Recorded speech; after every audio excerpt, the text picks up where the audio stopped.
முதலாவது பிற்பட்டோர் நல கமிஷன் ஆனது போடப்பட்டது. அது என்ன சொன்னது என்று சொன்னால், மதம் மாறிய பட்டியலின கிறிஸ்தவர்களுக்கும் சீக்கிய மதத்திற்கு சென்ற பட்டியலின மக்களுக்கும் இந்த பட்டியலினத்தோருக்கான உரிமையை வழங்குங்கள் என்று சொல்லி, சீக்கிய மதம் தழுவினர்களுக்கு மட்டும் அரசியல் சட்டத்திலே திருத்தம் செய்து கொடுத்து விட்டார்கள், பட்டியலினத்து மக்களுக்கு பட்டியலின கிறிஸ்தவர்களுக்கு செய்யவில்லை. இது ஒரு தவறானது.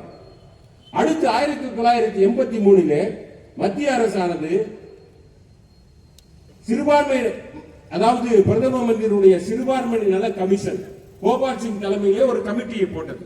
அந்த கமிட்டியானது பட்டியலின கிறிஸ்தவர்களுக்கும் பட்டியலின பௌத்தர்களுக்கும் இந்த எஸ்சி உரிமை, பட்டியலினத்தோருக்கான உரிமை வழங்குங்கள் என்று சொன்னது. ஆனால் பௌத்த மதம் தழுவிய